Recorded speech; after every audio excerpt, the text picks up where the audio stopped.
What's up, guys? Nuance Bro checking in, and today we're going to be talking about Vice President Kamala Harris and a recent video she did partnering with YouTube where they talk about NASA with a group of supposed students from around the country, and, well, it's pretty bizarre. Let's take a look at it, and we'll offer commentary throughout. I am calling on my team to get curious and figure out how to do it.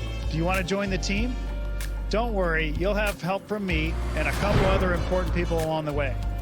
Let's do it. Get curious! Step 1, meet the rest of the team. Hi, I'm Emily, and I'm from West Windsor, New Jersey. Hi, I'm Derek, and I'm from St. Louis, Missouri. Hi, my name is Zoriel, and I'm from Lafayette, Louisiana. Hi, my name is Trevor, and I'm from Monterey, California. Hi, I'm Sydney, and I'm from Iowa City, Iowa. NASA? Wait, NASA? Who's calling from NASA? NASA? Please hold for a transmission from the International Space Station. Crazy. Way.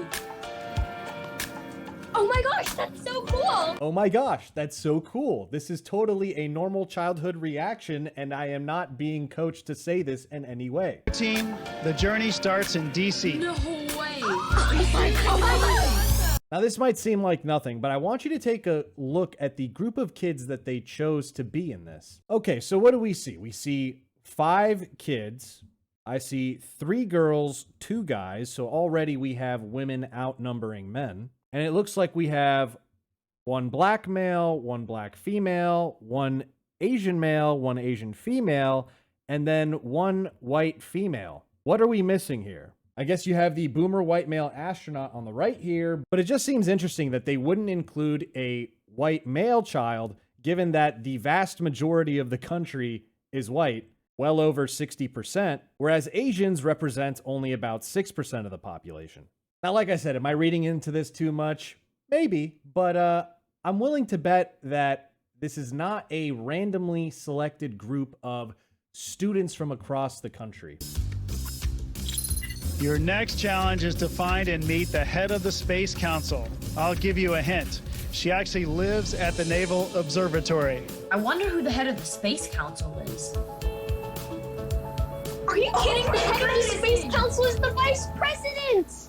Kamala Harris is the Vice President of the United States. But she's also the President of the Senate. And the head of the Space Council. Well, I'm sure that was a genuine reaction. I mean, I was surprised that Kamala Harris was the head of the Space Council. That's not something I knew before. And I'm sure they were caught completely by surprise that they were going to meet the vice president. And I just love the idea of exploring the unknown. And then there's other things that we just haven't figured out or discovered yet. To think about so much that's out there that we still have to learn. Like, I love that. I love that. And so I'm very excited about the Space Council. We're going to learn so much as we increasingly, I think, are curious and interested in the potential for the discoveries and the work we can do in space. So that's one of the things I'm most excited about.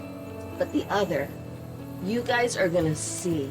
You're going to literally see the craters on the moon with your own eyes. Oh my goodness. With your own eyes, I'm telling you, it is going to be unbelievable. So that's one of the things we can do here too, which makes it so exciting. Oh my God, you're literally gonna see it with your own eyes. I'm not even kidding. The way she's talking to these, I don't know how old they are, but she's talking to them as if they're 3-year-olds. I don't know if she's ever spoken to adolescent children, but they're not like babies. Like, you don't, I don't know. Does this not seem like the most inauthentic human being you've ever seen in your life? So tell me what you saw. It was so crazy just to see like all orange and know that little tiny dot is the size of the Earth. That really tells you how huge the sun is. Isn't that something? It gives us a sense of the magnitude of it all. Earth is kind of small. Yeah. Right? The Earth is like a speck. Yeah. Compared to the sun. We have designs, I mean, look at the design of this thing. And the people, and the smart people, and the scientists, and the engineers who came up with the idea that if you build something that looks like that, you can see the sun. Yeah. And you can see the moon, right? Well, wait till you guys see the moon. I'm telling you. I don't know what it is about those craters on the moon. Always dream with ambition.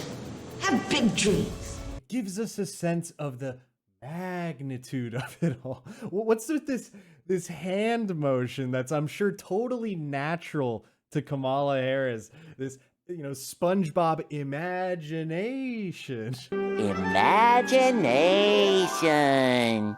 But that's more or less the video, at least the parts with Kamala Harris in it. So why do I bring this up? Well, it's yet another illustration of how everything about this administration is totally staged and fake. These weren't just random kids that they picked from schools across America.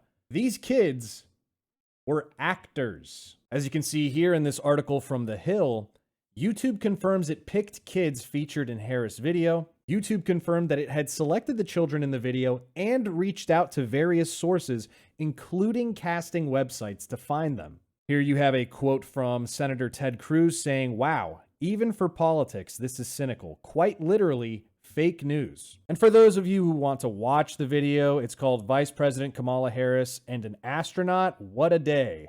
Published reports after the video came out revealed that at least one of the 5 children with Harris had auditioned for the role. 2 of the other children are reportedly working actors. A spokesperson for YouTube said, quote, "As with casting, the compensation was handled the same way it is for all of our YouTube original shows, aka the child actors were paid money."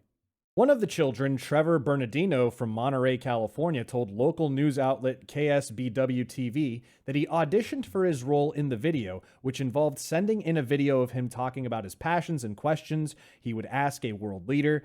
He then said his interviewing skills were tested before his agent called him to say he got the role. The child's father told the Washington Examiner on Monday that all 5 children were actors.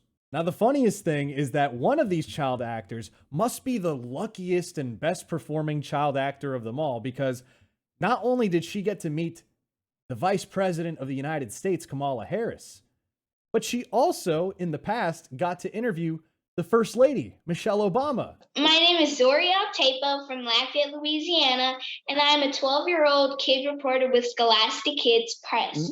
My question is for Mrs. Obama. Zoriel from Lafayette, Louisiana. Where did I hear that before? Hi, my name is Zoriel, and I'm from Lafayette, Louisiana. And check out this other clip of Zoriel talking about her experience meeting Kamala Harris. It was so nice to get to know her on a more personal level, because all the cast members got to ask her a question that would be from her childhood, and it was amazing because her answers were just like on point. Notice how she referred to them all as the cast members. And let's go back to the boy Trevor, who we saw earlier. Hi, my name is Trevor, and I'm from Monterey, California. The teens are actors who audition for their spots. Trevor Bernardino is a freshman at York School in Monterey and a space enthusiast. He says he had to send in a monologue of him talking about something he's passionate about, and 3 questions he would ask a world leader. The next step, he had to interview the director of the production. And then after that, like a week later, my agent called me and he's like, "Hey Trevor, you booked it." His agent called him and said, "Hey Trevor, you booked it." So I want to talk about 2 things. First of all, I guess it's nice that Vice President Harris is, doing some work promoting the space stuff with child actors and things like that. But here's the thing. She has much bigger responsibilities on the table. Biden chose her as the lead in response to the border crisis. She was basically named the border czar, as you can see from this Associated Press article from a few months ago. But as we've seen in recent months, the border crisis has gotten worse, and Kamala Harris really hasn't been anywhere to be seen. Border apprehensions under Biden and Kamala Harris have continued to go up almost every month. Yet she's too busy hitting up New Jersey bakeries as other officials meet in Mexico on immigration instead of her, since she was appointed for that job. And she's meeting with child actors for a YouTube show. The second reason I talk about this is that there's a crisis when it comes to trust in our institutions. It's not the biggest deal in the world when the vice president does something with child actors, but this is a pattern of behavior the White House is kind of propped up to be this fake administration. People don't think Joe Biden is really leading the country. They think it's all a staged charade. And things like this don't really help that perception. Another example of this is Joe Biden's recent booster shot. I'm sure many of you have seen the moment when Biden got his booster on live TV. And there you can see, it looks like he's in the White House. You look out the window, you can see the familiar buildings and things like that. But of course, this was all staged too. Look at this. This is a set. This is a staged set. And even the windows are fake. And with Americans' trust in media at an all-time low, as you can see in this Gallup poll, Americans' trust in media dips to second lowest on record. And Americans' trust in the federal government's competence continues to remain low. And with all the issues surrounding hesitancy that the administration continues to complain about, does it help to continue staging and faking these things? It seems like the American people would benefit from more transparency and realness from its elected leaders. The American people could also benefit from realness from viewers like you, so give this video a thumbs up, give it a like, because it helps us with the YouTube algorithm. Anyways, guys, that's the end of the video. Let me know what you think. Do you think I was too harsh on Kamala Harris? Was I wasting my time calling things like this out, or is it important to call things like this out and inform people that not everything is the way it seems? Let me know in the comments down below. Don't forget to like, comment, and subscribe. Social media links are in the description box below, as well as merch. Support us at nuancebro.com/join, and I'll see you next time, bro.